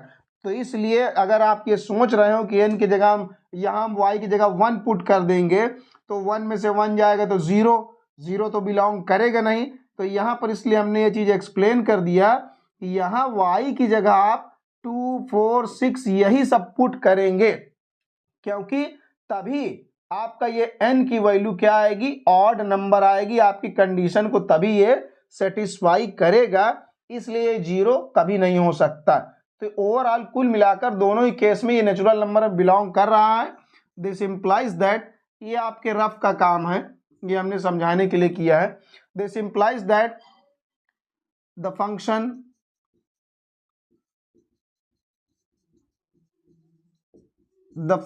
Is surjective। इसको एक्चुअल में surjective पढ़ते हैं, बहुत से लोग इसको surjective पढ़ देते हैं, लेकिन इसका करेक्ट प्रोनाउंसिएशन surjective है। तो ये इंजेक्टिव भी है और surjective भी है। सिंस एफ का मतलब function is both injective and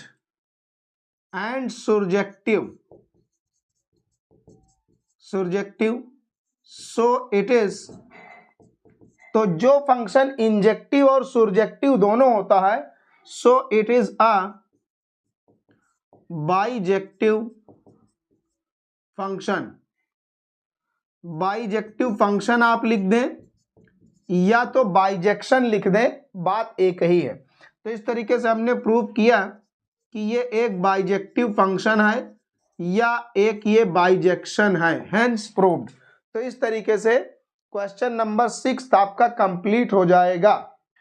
उसके बाद क्वेश्चन नंबर 7 है हमारा। क्वेश्चन 7 में कह रहा है let R be a relation, R कोई रिलेशन है सेट ऑफ रियल नंबर्स पर, और इसमें कह रहा है कि कोई एलिमेंट x है और एक एलिमेंट है y, दोनों रियल नंबर के ही हैं। तो एलिमेंट x y से रिलेटेड है, कब रिलेटेड है? तो x y से रिलेटेड कब होगा? जब x माइनस वाई प्लस √3 किया जाए तो एक इर्रेशनल नंबर आए।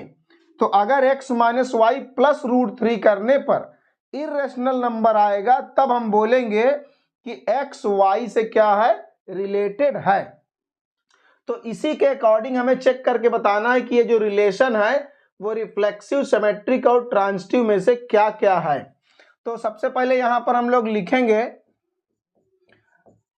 जो रिलेशन हमें गिवन है।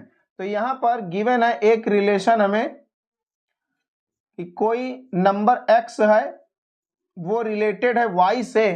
कब रिलेटेड है? जब x माइनस वाई प्लस √3 किया जाए तो इर्रेशनल नंबर आए।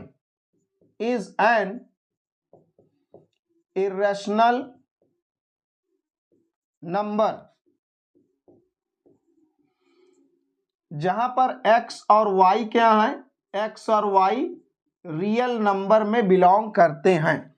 तो इस तरीके से हम लोगों ने देखा कि x जो है y से रिलेटेड तब होगा जब x माइनस वाई प्लस √3 को सॉल्व किया जाए तो इर्रेशनल नंबर आए। अगर इर्रेशनल आया तो x y से रिलेटेड होगा। तो हम लोगों को अब इसमें चेक करना है रिफ्लेक्सिविटी, सिमेट्री और ट्रांजिटिविटी। इसमें बहुत से लोग जो है, बहुत से बच्चे जब इसको सॉल्व करते हैं तो यहां पर हेडिंग डालते हैं रिफ्लेक्सिव, सिमेट्रिक, ट्रांजिटिव, लेकिन आप प्रॉपर्टी चेक करने जा रहे हैं इसलिए आपको यहां लिखना चाहिए रिफ्लेक्सिविटी, सिमेट्री, ट्रांजिटिविटी। ये आपको हेडिंग यहां पर प्रॉपर डालना है। तो जब भी रिफ्लेक्सिविटी आपको चेक करना है तो इसके लिए अगर कोई रिलेशन रिफ्लेक्सिव है तो x जो है रिलेटेड होना चाहिए x से ही। यही तो हम लोगों ने डेफिनेशन में पढ़ा है कि अगर x से ही रिलेटेड है तो फिर वो रिफ्लेक्सिव होगा। तो इसको चेक करने के लिए हमें सिंपली करना क्या है, इसमें पुट कर देना है putting y is equal to x। आप y की जगह x पुट कर दीजिए जो आपको यहां पर रिलेशन बताया गया है। तो यहां पर हो जाएगा x माइनस एक्स प्लस √3, तो minus x plus x cancel हो गए तो क्या आपका यहां पर आया? √3 आया। तो √3 क्या है? Is an irrational number. तो इसमें हमने क्या देखा कि x माइनस एक्स प्लस √3 करने पर प्योर √3 आया, और जो कि क्या है? ये एक इर्रेशनल नंबर है। तो इसका मतलब ये हुआ कि x जो है x से ही रिलेटेड है, क्योंकि यहां पर x रखने पर आपको एक इर्रेशनल नंबर मिला। दिस इंप्लाइज दैट, इससे ये पता चला कि x जो है रिलेटेड है खुद x से। फॉर एवरी, ये फॉर एवरी का सिंबल है, for every x belong to real number. For every जितने भी x हैं जो रियल नंबर में बिलोंग करते हैं सभी के लिए ये बात ट्रू है। तो अगर सभी x अपने आप से रिलेटेड हैं तो this implies that relation R is reflexive. इसका मतलब ये हुआ कि जो रिलेशन है वो रिफ्लेक्सिव है। ये पहला पार्ट कंप्लीट। उसके बाद हम लोग इसका चेक करेंगे सिमेट्री। रिलेशन हमारा सिमेट्रिक है या नहीं है उसको हम लोग चेक करेंगे। तो सिमेट्री चेक करने के लिए आपको क्या करना होता है, अगर x y से रिलेटेड है तो y x से भी रिलेटेड होना चाहिए।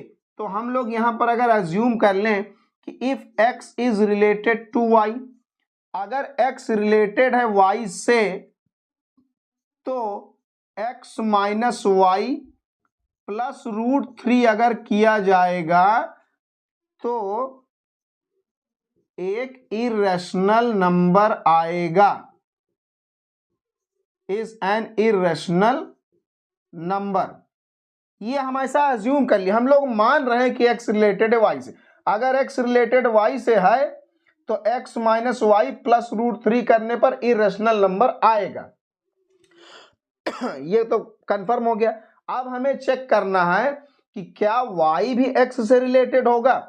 तो इसको हम लोग थोड़ा सा और सिंप्लीफाई आगे करते हैं। इसमें हम लोग क्या काम कर रहे हैं कि हम लोग इसको y रिलेटेड टू x चेक कर रहे हैं। Now for y related to x, अगर y रिलेटेड है x से तब हम उसको चेक करने जा रहे हैं। अगर y रिलेटेड है x से, इसको हम चेक करने जा रहे हैं for y related to x। तो y माइनस एक्स प्लस √3 को हमें चेक करना होगा। अगर x रिलेटेड y से था तो x माइनस वाई किया गया। अगर y related to x check करना है तो y माइनस एक्स यहां लिखना होगा। तो अब हमें देखना है कि क्या ये इर्रेशनल नंबर है या रैशनल है, इसका पता लगाना होगा। तो इसमें हम लोग क्या काम करेंगे, थोड़ा सा इसको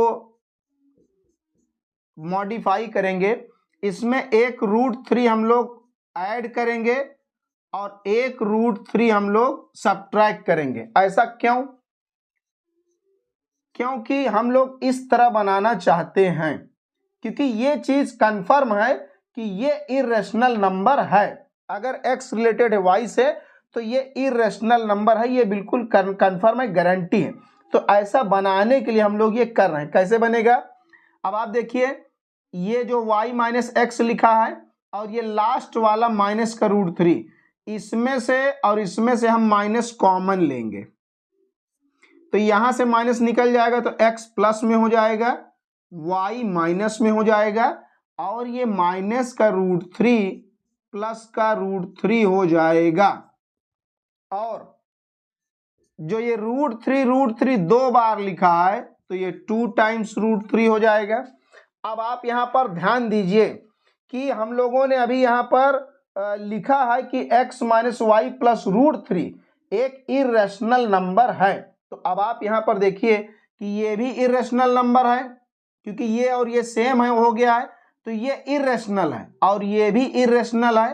तो हम लोगों ने यहां पर पढ़ा है, 9th क्लास में भी हम लोगों ने पढ़ा है कि अगर दो इर्रेशनल नंबर को सम किया जाए तो इर्रेशनल भी आ सकता है और रैशनल भी आ सकता है। तो ये हमारा क्या है, एक इर्रेशनल नंबर है ये वाला पार्ट, क्योंकि ये इर्रेशनल है। सेम यही चीज है, अगर किसी इर्रेशनल के सामने आप माइनस लगा देंगे तब भी वो इर्रेशनल ही रहेगा, तो माइनस से कोई प्रॉब्लम नहीं है। और 2√3 ये तो बिल्कुल क्लियर दिख ही रहा है, ये आपका इर्रेशनल नंबर है। तो यहां पर दो इर्रेशनल नंबर का सम किया जा रहा है, ये भी इर्रेशनल प्लस ये भी इर्रेशनल। तो यहां पर हम लोग लिखेंगे इसके आगे, we know that the sum of two irrational numbers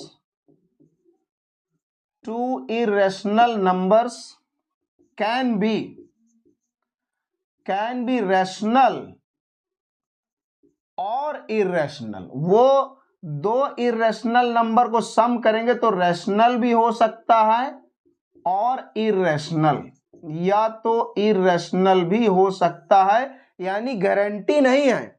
y related to x अगर चेक करेंगे तो गारंटी नहीं है कि इरेशनल ही आएगा, रेशनल भी हो सकता है, इरेशनल भी हो सकता है। दिस इंप्लाइज दैट, तो इससे हमें अब पता चला कि y रिलेटेड नहीं है x से। दिस इंप्लाइज दैट, तो x तो रिलेटेड था y से, लेकिन जब इसको हम लोगों ने चेक किया कि y रिलेटेड है या x से या नहीं, तो मालूम चला कि y रिलेटेड नहीं है x से।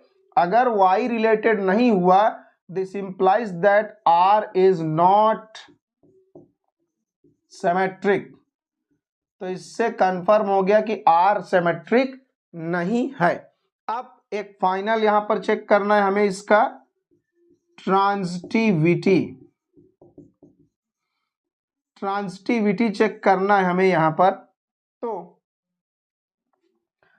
ट्रांजिटिविटी अगर हम लोग यहां पर चेक करेंगे तो if x is related to y, अगर x रिलेटेड है y से तो x माइनस वाई प्लस √3 क्या होगा, इरेशनल होगा। एंड और अगर y रिलेटेड है किसी थर्ड एलिमेंट z से तो y माइनस जेड प्लस √3 भी इरेशनल होगा।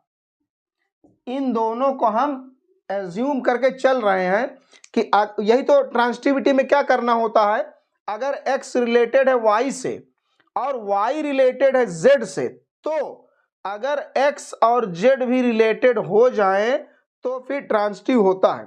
तो हमने ये मान लिया कि x रिलेटेड है y से तो ऐसा होगा, अगर y रिलेटेड है z से तो ऐसा होगा। अब इन दोनों की हेल्प से हम x और z में रिलेशन बनाएंगे और देखेंगे कि वो मतलब वो इरेशनल देगा या नहीं देगा। इसको हम लोग इक्वेशन 1 बोल देते हैं और इसको इक्वेशन 2 बोल देते हैं। तो दोनों इक्वेशंस को अगर हम लोग ऐड करें, इन दोनों को अगर हम प्लस करें, देखें क्या आता है। दोनों को ऐड करेंगे तो x माइनस वाई प्लस √3, तो यहां पर हमने लिखा नाउ। तो अब हम लोग आगे चेक करते हैं, ये पहला वाला हमने लिया और प्लस दूसरा वाला। प्लस क्यों कर रहे हैं, प्लस इसलिए कर रहे हैं क्योंकि हमें y को एलिमिनेट करना है, y को गायब करना है, हमें रिलेशन बनाना है एक्स जेड में। तो ये क्लियर दिख रहा है, अगर दोनों को ऐड कर दिया जाए तो प्लस का y और माइनस का y कैंसिल हो जाएगा, तो यहां से x और माइनस का z, और ये √3 है और एक √3 यहां बचा है, उसको हम अलग से लिख दे रहे हैं। अब x माइनस जेड प्लस √3 ये एक इरेशनल नंबर होगा, जैसे x माइनस वाई √3 इरेशनल है, y माइनस जेड में अगर रिलेशन देखें तो वो इरेशनल होगा। उसी तरह अगर x और z में बनाया जाए तो x माइनस जेड प्लस √3 इतना तो इरेशनल होगा, और ये भी एक इरेशनल है। तो यही काम इसके साथ हो रहा है, ये भी एक इरेशनल नंबर है और ये भी एक इरेशनल नंबर है। तो ये यहां भी वही हुआ, सेम रीजन कि दो इरेशनल नंबर्स का सम कैन बी रेशनल और इरेशनल। तो ये इसको अब सॉल्व करेंगे तो ये रैशनल भी आएगा और इरेशनल भी आएगा। तो इसका मतलब ये हुआ कि ये हमेशा इरेशनल नहीं आएगा, और अगर हमेशा इरेशनल नहीं आया, कभी कभी रेशनल भी आ जा रहा है, तो इसका मतलब ये ट्रांजिटिव नहीं है, क्योंकि ये हमेशा इरेशनल नहीं बन रहा है। लेकिन बनना चाहिए इरेशनल, लेकिन हमेशा बन नहीं पा रहा, कोई इसका फिक्स नहीं है, कभी कभी रेशनल भी बन जाएगा, तो कोई गारंटी नहीं कि हमेशा इरेशनल ही बने। This implies that R is not transitive. तो इससे पता चला कि R ट्रांजिटिव नहीं है। तो इस तरीके से क्वेश्चन नंबर 7 आपका कंप्लीट हो जाएगा। अब हम लोगों का लास्ट क्वेश्चन है क्वेश्चन नंबर 8। यहां पर बता रहा है check whether the relation R in the set of integers. तो यहां पर एक रिलेशन आर बताया गया है जो कि इंटीजर्स में डिफाइन किया गया है, यानी यहां पर जो ए और बी हैं वो कोई इंटीजर है। तो रिलेशन इस तरीके से है कि ए इंटीजर बी से, मतलब ए बी से रिलेटेड होगा कब, अगर ए प्लस बी करने पर डिविजिबल बाई 2, मतलब ए बी से तभी रिलेटेड होगा जब दोनों के सम 2 से डिवाइड हो जाए, तब वो दोनों क्या माने जाएंगे, आपस में रिलेटेड माने जाएंगे ए और बी। तो हमें बताना है वही रिफ्लेक्सिव, सिमेट्रिक और ट्रांसिटिविटी। इसमें एक अलग चीज पूछा, इक्विवेलेंस क्लास भी निकालना है 0 का, तो वो लास्ट में हम लोग निकालेंगे। सबसे पहले हम लोगों को यहां पर लिखना है गिवन। क्या गिवन है? गिवन है एक हम लोगों को रिलेशन ए और बी में। तो ए रिलेटेड होगा बी से कब रिलेटेड होगा, जब ए और बी को जोड़ा जाए और उसको 2 से डिवाइड किया जाए और वो डिवाइड हो जाए। तो a plus b is divisible by 2। A और बी को जोड़ा जाएगा, प्लस किया जाएगा तो वो 2 से डिवाइड हो जाएगा। अगर डिवाइड हो गया दोनों का सम, अगर 2 से डिवाइड हो गया तो हम बोलेंगे कि ए और बी आपस में रिलेटेड हैं। जहां पर ए और बी क्या है, ए और बी इंटीजर्स हैं, तो यहां हम लोग मेंशन कर दें कि ए और बी इंटीजर्स हैं, ऐसा क्वेश्चन में बताया गया है। तो ये हमारा सेट ऑफ इंटीजर्स है जेड। जेड को हम थोड़ा सा और सुंदर बना दें।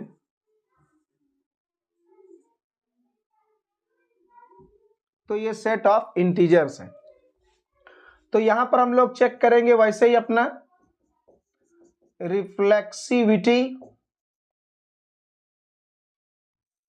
रिफ्लेक्सिविटी चेक करने के लिए बहुत आसान है। अगर ए से रिलेटेड हो जाए, ए का रिलेशन खुद ए से बन जाए, तो हम बोलेंगे कि रिलेशन क्या है, रिफ्लेक्सिव है। तो इसके लिए सिंपली क्या करना है, दोनों को आपको बराबर कर देना है। तो यहां पर हम लोग पुट करेंगे, पुटिंग, जैसे इसके पीछे वाले क्वेश्चन में y की जगह x रख दिया था, वैसे ही यहां पर a भी लिखा है। तो यहां पर सिंपली हम b की जगह पर a पुट करेंगे। तो यहां पर हो जाएगा a प्लस a, और इसको हम 2 से डिवाइड करके देखेंगे। बोला है ना कि a प्लस बी को 2 से डिवाइड करके देखना है। अगर डिवाइड हो गया तो रिलेशन होगा, दोनों आपस में रिलेटेड होंगे, नहीं डिवाइड हुआ तो नहीं होंगे भाई। तो a प्लस ए यहां पर हमने पुट करा, तो a प्लस ए पुट करेंगे तो ये बन जाएगा 2a अपॉन 2। तो ये कैंसिल होकर क्या आया, a। तो देखिए कितना बढ़िया, आराम से 2 से डिवाइड हो गया। तो इसका मतलब क्या हुआ, सो दैट, तो इससे ये, अच्छा a प्लस ए को 2 से डिवाइड किया गया तो 2 से डिवाइड होकर आंसर a आया। इसका मतलब ये हुआ कि a रिलेटेड है a से, a से रिलेटेड है फॉर एवरी a, जितने भी a बिलोंग करते हैं किसमें, इंटीजर में, क्योंकि वहां पर बताया गया है इंटीजर में हम लोग कर रहे हैं। तो इसका मतलब क्या हुआ, a रिलेटेड हो गया खुद a से, फॉर एवरी a, हर एक a के लिए। तो इसका मतलब क्या हुआ कि R इज रिफ्लेक्सिव, मतलब R रिफ्लेक्सिव रिलेशन है। एक पार्ट इसका हो गया। अब दूसरा हम लोग इसका चेक करेंगे सिमेट्री, कि रिलेशन हमारा सिमेट्रिक है या नहीं है। तो इसकी हम लोग सिमेट्री चेक करेंगे। तो कैसे होगा, तो यहां पर हम लोग लेट कर लें कि A is related to B।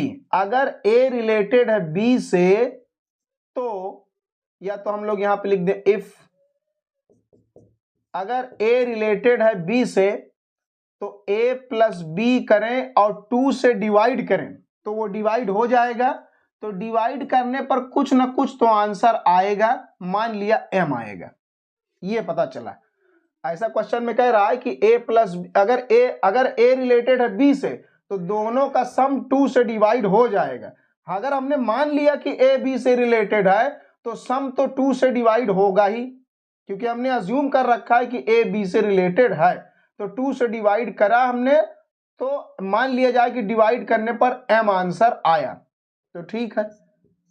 तो इसको हम उल्टा करके भी लिख सकते हैं b प्लस ए, क्योंकि इंटीजर्स में a प्लस बी करें या b प्लस ए करें कोई फर्क नहीं पड़ता। तो a plus b is equal to होता है b प्लस ए जब a और b बिलोंग कर रहे हो इंटीजर्स में। चाहे नेचुरल नंबर होगा तब भी काम करेगा। तो फिलहाल हम लोगों को यहाँ इंटीजर से मतलब है, तो a प्लस बी के बराबर b प्लस ए लिखा जा सकता है, क्योंकि कम्यूटेटिविटी होल्ड करती है इंटीजर्स में। तो बस हो गया काम। This implies that b is related to a। कितना सिंपल था ये। अगर a प्लस बी 2 से डिवाइड हो रहा है तो a रिलेटेड था b से, तो अगर b प्लस ए 2 से डिवाइड हो रहा है तो b रिलेटेड हो गया a से, और बस काम खत्म। अगर a रिलेटेड था b से तो हमने प्रूव कर दिया कि b रिलेटेड है a से। इसका मतलब ये हुआ कि r इज सिमेट्रिक। इसका मतलब जो रिलेशन r है वो सिमेट्रिक है। तो ये रिफ्लेक्सिव भी हुआ और सिमेट्रिक भी हुआ। अब इसका हम लोग यहाँ पर ट्रांजिटिविटी चेक करेंगे। ट्रांजिटिविटी चेक करेंगे तो यहाँ पर हम लोग एज्यूम कर ले रहे हैं कि if a is related to b, अगर a रिलेटेड है b से, तो अगर a रिलेटेड है b से तो a और b का जो सम होगा उसको हम 2 से डिवाइड कर पाएंगे। और मान लिया जाए कि डिवाइड करने पर m आ रहा है, भाई डिवाइड करेंगे तो कुछ ना कुछ आंसर आ ही जाएगा। और ये भी हम एज्यूम कर ले रहे हैं कि जो a b से रिलेटेड है और b रिलेटेड है किसी तीसरे एलिमेंट c से। अगर b c से रिलेटेड है तो b और c का सम भी 2 से डिवाइड हो जाएगा। तो डिवाइड करेंगे तो कुछ ना कुछ तो आंसर आएगा ही। तो एज्यूम कर लिया n आएगा। तो नाउ तो यहां हमने मान लिया कि a रिलेटेड है b से और b रिलेटेड है c से। अब हमें देखना है कि क्या a c से रिलेटेड होगा। अगर पहला दूसरे से रिलेटेड हो और दूसरा तीसरे से रिलेटेड हो तो पहला वाला तीसरे वाले से रिलेटेड हो जाए। अगर हो जाए तो फिर वो ट्रांजिटिव होगा। तो वही हमें चेक करना है कि a और c क्या 2 से डिवाइड होंगे। अगर डिवाइड होंगे तो काम बन जाएगा। तो इसके लिए हम लोग a का वैल्यू निकालें इक्वेशन 1 से। a का यहाँ a और c का वैल्यू चाहिए। a और c का वैल्यू पुट कर दे रहे हैं, देखते हैं 2 से डिवाइड होता है या नहीं होता। तो यहाँ से a का वैल्यू निकालेंगे तो ये इधर मल्टीप्लाई हो जाएगा। तो a का वैल्यू क्या आएगा 2m माइनस का b। तो हम यहाँ पर a की जगह लिखेंगे 2m माइनस का b फ्रॉम इक्वेशन 1। ये आ गया। उसी तरह यहाँ c का वैल्यू निकालेंगे 2n माइनस का b, 2n माइनस का b और होल अपॉन 2 अपनी जगह पर पड़ा हुआ है। ये कहां से आ गया, ये आ गया है हमारा फ्रॉम इक्वेशंस 1 एंड 2, इक्वेशन 1 और 2 से। तो यहां पर ये है हमारे पास 2m plus 2n minus b तो माइनस का 2b होल अपॉन 2। ऊपर से 2 कॉमन लेंगे तो m plus n minus b divided by 2। अब आप यहां पर देखिए कि 2 कॉमन लेने पर बाहर आ गया। इसका मतलब अब ये नीचे वाला 2 इसको डिवाइड कर दिया। इसका मतलब डिवाइड करने पर आंसर कितना आया m plus n minus b। तो कितना सुंदर क्लियर प्रूफ था कि a प्लस c की a और a प्लस c को हमने चेक किया कि क्या a प्लस c भी 2 से डिवाइड हो रहा है। तो a प्लस c को हमने चेक किया तो वैल्यू पुट करने पर आया कि ये 2 से डिवाइड हो जा रहा है। तो दिस इंप्लाइज दैट, इसका मतलब ये हुआ कि a रिलेटेड है c से। क्यों क्योंकि ए और सी का सम 2 से डिवाइड हो जा रहा है। तो अगर ए और सी में रिलेशन बन गया तो इसका मतलब ये हुआ कि जो रिलेशन आर है, रिलेशन आर इज ट्रांजिटिव। तो रिलेशन आर हमारा ट्रांजिटिव भी है। ये काम हो गया। अब उसके बाद हम लोगों को यहां पर निकाल कर बताना है right the equivalence class containing zero. तो यहां पर हम लोगों को इक्विवेलेंस क्लास भी निकाल कर बतानी है, किसकी? जीरो की। तो अब हम लोग यहां पर जीरो की इक्विवेलेंस क्लास निकालेंगे। तो जिस भी एलिमेंट का इक्विवेलेंस क्लास निकालना हो, इसका मतलब कि वो एलिमेंट और किन किन एलिमेंट से रिलेटेड है, इक्विवेलेंस क्लास निकालने का यही मतलब होता है। तो हमें जीरो का इक्विवेलेंस क्लास निकालना है, तो चाहे लिखा जाए इक्विवेलेंस क्लास कंटेनिंग जीरो या ऐसे लिख दिया जाए, इसको अपने आप में पूरा यही जो स्क्वायर ब्रैकेट है इसको पढ़ते हैं इक्विवेलेंस। तो इक्विवेलेंस क्लास पढ़ते हैं इस ब्रैकेट को, स्क्वायर ब्रैकेट को यहां पर। तो पढ़ेंगे इक्विवेलेंस क्लास ऑफ जीरो। तो जीरो का इक्विवेलेंस क्लास, इसका मतलब कि जीरो से कौन कौन से एलिमेंट रिलेटेड हैं उनको पकड़कर लाना है। तो यहां पर हम लोग जीरो का इक्विवेलेंस क्लास निकालेंगे। अगर आपको यहां पर जीरो का इक्विवेलेंस क्लास निकालना है तो आपको यहां पर देखना होगा कि जीरो किससे किससे रिलेटेड है। मान लिया जाए कि जीरो हमारा यहां पर रिलेटेड है बी से, ये आपका जीरो है, रिलेटेड है बी से। अगर जीरो रिलेटेड है बी से तो जीरो प्लस बी पक्का है कि 2 से डिवाइड हो जाएगा। ये एकदम गारंटी वाली बात है कि ये 2 से डिवाइड हो जाएगा। तो यहां पर क्या आया? b/2 आया, b/2। तो अब ऑब्वियस सी बात है, यहां पर b की जगह आप कौन कौन सी वैल्यू पुट करें कि जिससे वो 2 से हमेशा डिवाइड होता चला जाए।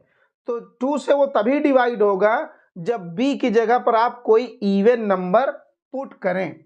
दिस इंप्लाइज दैट कि b की वैल्यू यहां पर क्या आएगी?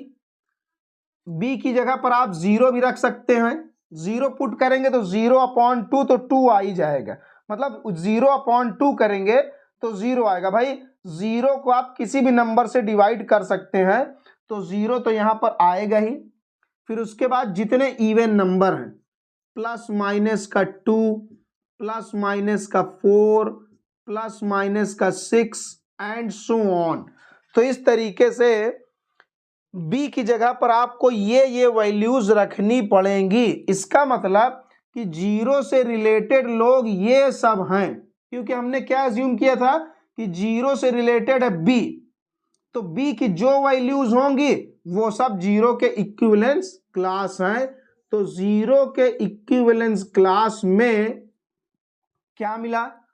0 और उसके बाद यहां पर 2, 4, 6 एंड सो ऑन।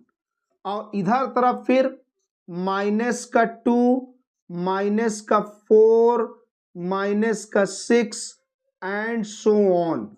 तो जितने इवन नंबर्स हैं एंड 0 है वो सब इसको सेटिस्फाई करते हैं। एक खास बात यहां पर और है कि जिस भी एलिमेंट का आप इक्विवेलेंस क्लास निकालेंगे उसकी इक्विवेलेंस क्लास में वो खुद जरूर होगा। जैसे 0 की इक्विवेलेंस क्लास में आप देख रहे हैं 0 खुद भी है, क्योंकि जो इक्विवेलेंस क्लास निकाला जाता है उसमें वो एलिमेंट अपने आप से रिलेटेड जरूर होता है। क्योंकि आप यहां रखकर चेक कर सकते हैं, 0 को अगर हम 0 से रिलेशन बनाए तो बन जाएगा 0 + 0 डिवाइडेड बाई 2। तो 0 + 0 करेंगे तो 0/2, 0/2 तो आंसर आएगा 0। इसका मतलब 0 खुद 0 से रिलेटेड है। हर एक एलिमेंट अपने आप से जरूर रिलेटेड होता है इक्विवेलेंस क्लास में। इसका मतलब जिसका इक्विवेलेंस क्लास निकालेंगे उसकी इक्विवेलेंस क्लास में वो एलिमेंट खुद जरूर होगा। तो इसका इक्विवेलेंस क्लास ये आ गया और आज की क्लास यहीं पर खत्म होती है। 3 मार्क्स के क्वेश्चन हम लोगों ने प्रैक्टिस कर लिए जो प्रीवियस ईयर में आए हुए थे।